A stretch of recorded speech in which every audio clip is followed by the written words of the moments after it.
Welcome, everyone, to the Xant Logic Tree event here at South by Southwest. I'm Catherine Lancioni, as Victoria mentioned, and I am a college professor. I am an ICF coach on the Xant platform, very early investor in Xant, and host of the Gut Punch podcast, which focuses on incredible stories of resilience and just patience and fortitude and strength. Available on all your podcast platforms. But it's not about me, it's about these wonderful women we have on stage here. So I would like to start off today's hot seat experience, focuses on family offices and founder readiness. Yeah, hi. So all the way from Australia. Basically, what our family office has been involved in is arts, culture and entertainment, the showbiz world. And what we're seeing is a major shift in introducing technology and wellness and transformation as that. So, we're here to support new industries. So even though for many decades we have been the traditional, say, productions in theatre and entertainment, we are also very open to hearing this new shift in bringing industries together. So our passion lies within seeing that someone really is seeing the future. We're kind of in the futuristic mindset as well, but also supporting founders who have a really authentic message. We want to align with people who live the life that they want to live through their work. And so the transformation is really important for us too.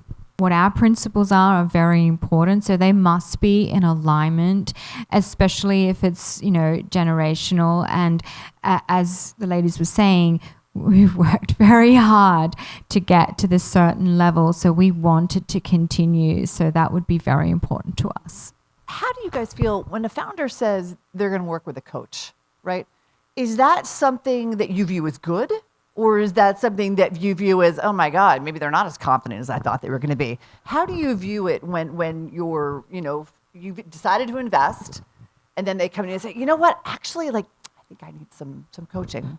I have to say that if you want to accelerate whatever you're working on, get a coach, but not just any coach. Get someone that's qualified and has had success in the same area or what you're trying to pursue.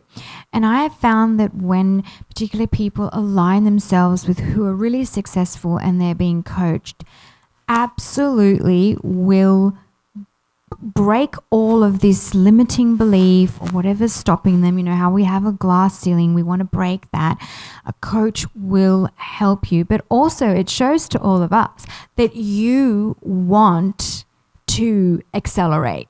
You're not going to be stopping and starting and, oh, this is happening and then I don't know about that and we're here, come on, let's do it kind of thing. A coach is going to be possibly your inroads. That's going to be like the gateway for you.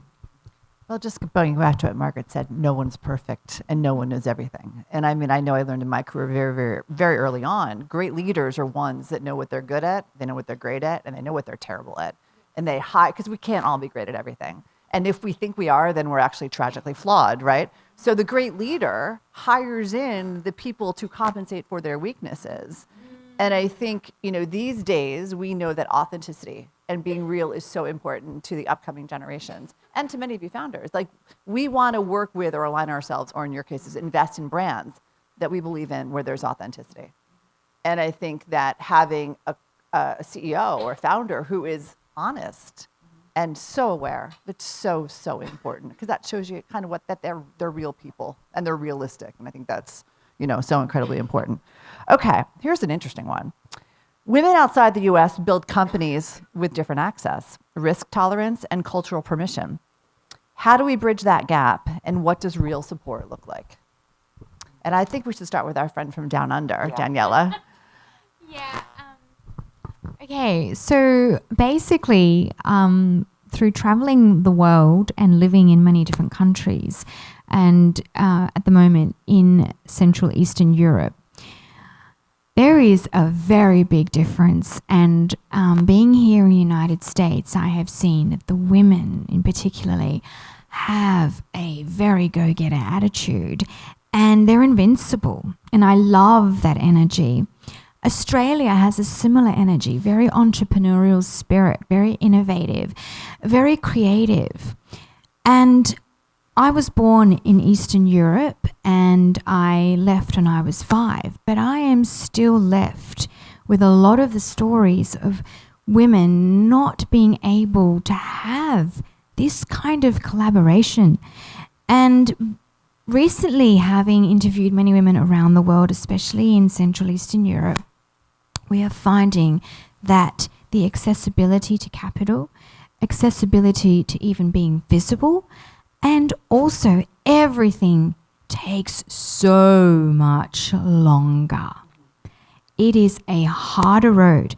So I would say we need to somehow bridge this gap where there can be some cross-cultural global network for women here and the women in Europe, for instance, and see what could happen, because we sometimes take for granted where we are, right? And we think, yeah, I can make that call and I can talk to that person. Do you realize in some of the places where I've been to, they don't have any of that. They actually don't even know how to start their journey. They actually need to work on their mindset first, that they're even capable of starting something. Whereas here, you just start. So this is where I have a major passion for this area. I want to see more global women work together. How do the rooms the founder is in and the people around them show up in the way they pitch? It's confidence, being around people that are successful, but they have confidence. So you're entering into this realm of like, I know what I'm talking about, but that's because of the product of the people that you've been around. So that makes it vitally important. Yes. Okay, my last question, and this is not on a card. This room is filled with founders, funders, and everything in between. If you're someone who's sitting in this room, has a great idea for a company or your early stage fundraising, what's one piece of advice that you would give that person? Danielle, why don't you start? Please, whatever you do, make it for others. It's not anything to do with yourself, because we are in a time where we need transformation. And if you have something that is along the lines where it's going to change people's lives, you're doing it for others.